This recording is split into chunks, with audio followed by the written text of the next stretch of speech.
I'm Steph Garcia with AthleticDirectorU, and I am delighted to be joined by Joe Manhertz, the newly appointed athletic director at St. Bonaventure.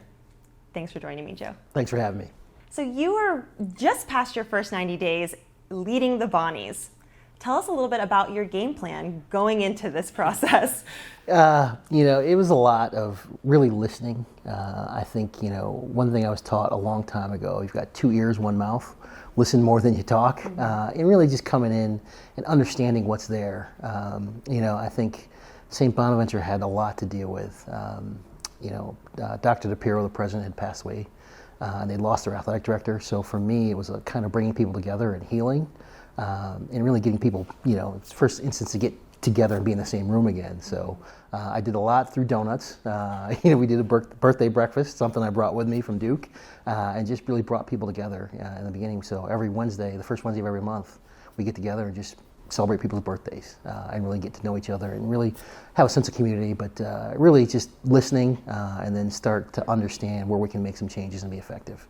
But I've enjoyed it so far. Well, that's a really interesting answer, actually, because you're coming in, new athletic director, coming off of COVID. As you mentioned, some of the things you had to bring the community together around.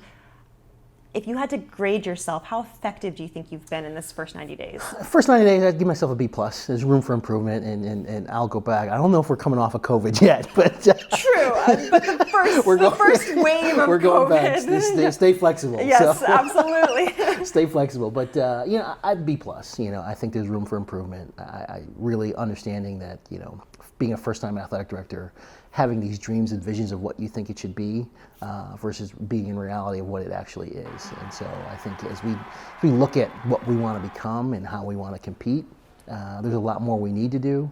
But again, we've got to really focus on how we can get there and not push. I say this, I'll push a little bit, but I don't want to shove.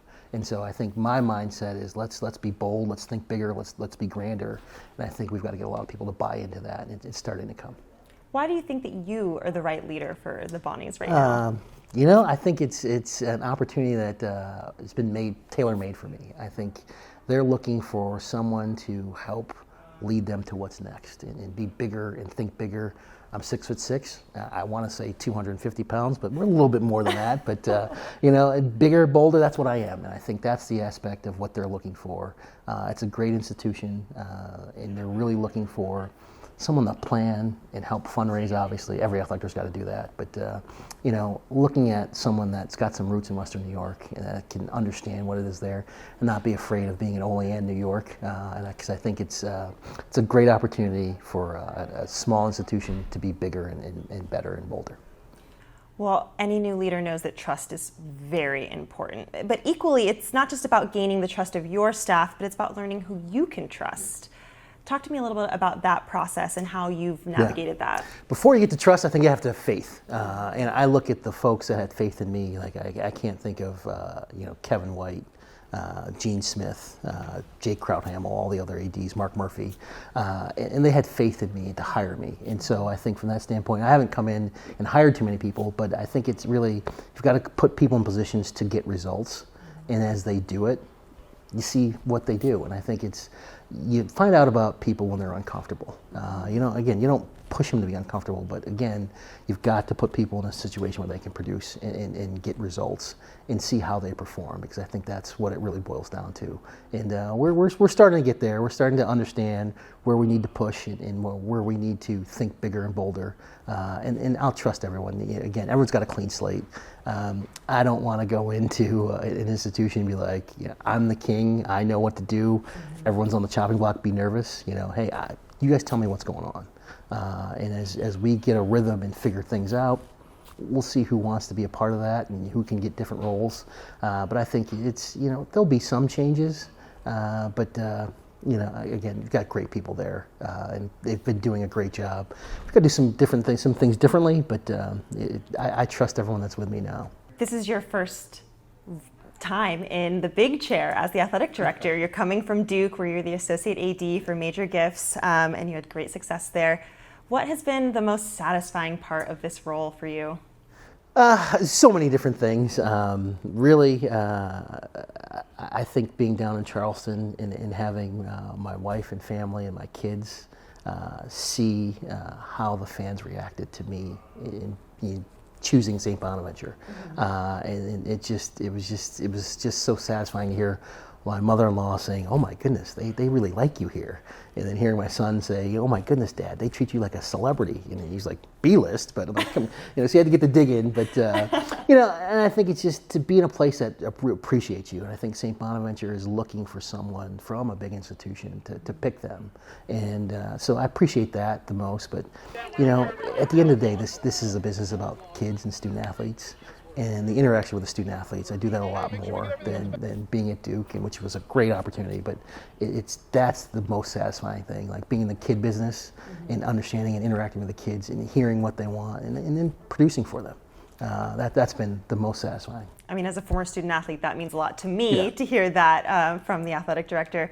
What has been the biggest challenge so far? We're in it right now.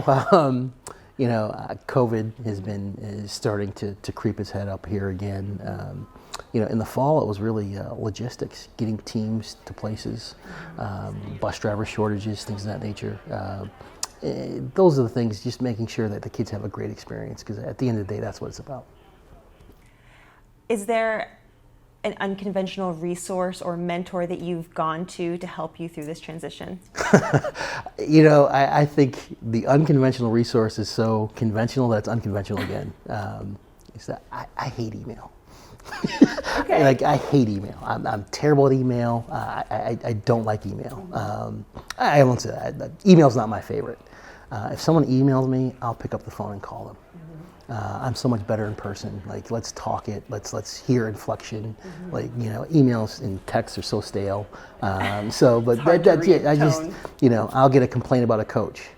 I'll pick up the phone and call that donor or alum or parent. Like, tell me what you're thinking. Okay, got it. Like, I'm not going to tell you, okay, I'm going to do everything you say, but just let's talk versus put it in an email and go back and forth. When do you end those? Like, okay, this is how you feel, this is how I feel. Are we done now? So I think that's the one thing. And then at the end of the day, I'm a mama's boy. I still talk to my mom. Mom knows best. Mom knows everything. And sometimes, I've learned over the years to just let her go, even though she has no idea. But you know what? She feels better about it, and just makes me feel good having her be a part of this. So that is a very good tip. Everyone needs to call your mom when they need some advice. Absolutely. You're still early into this role, but have you had one of those, I've got this moments?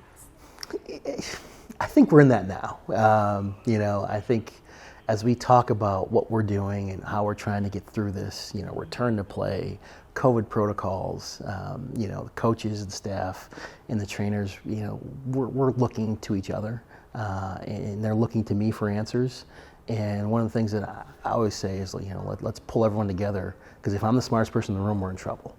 Or collectively, we're a lot better. And I think it's really making sure people feel like they have a voice. But at the end of the day, if I need to make a decision, I'll pull the trigger. But we're in that right now. So I've got this. We'll get through this. And at the end of the day, it's about the health and safety of the kids. Of course, I did think you meant that you've got this because you're now on ADU as an athletic director, but yeah, okay, your answer was good. So our last big question is there any way that you can really prepare for your very first role as an athletic director? Yes. You have to be humble. You have to accept the roles that you have, and I think it's one of the things that, as we talked about, is master what's in front of you. If you're a fundraiser, do fundraising. If you do that well, we all know if you do your job well, you're going to get more responsibility. But if you're trying to look for that next thing, as soon as you get to the job you're in, that's going to be tough for you to really master what's in front of you. But I think the biggest thing that I didn't appreciate moving into this role was I don't control my calendar. I knew where I needed to be when I needed to be there, and now, thanks to Rhonda, she controls everything for me. But I think if you're in a position for me, someone like Kevin White that prepared you for this and gave you opportunity, absolutely. But the chair is big, as they call it, the big chair. Things coming at you fast, but if you're prepared, you'll know it.